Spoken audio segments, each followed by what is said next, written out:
bakırcılıktır. El emeğine yapılıyor. Legendir, tavadır, teştir, kazandır. Onlar da satana kimse kullanmadığı için ölmüş. Yani bu hiçbir değer yok yani. Hiç kimse kullanmıyor bunu.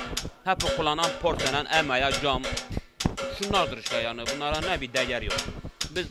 Biz burada vaktimizi dolduruyoruz yani. Bir para kazanacak bir halimiz yok.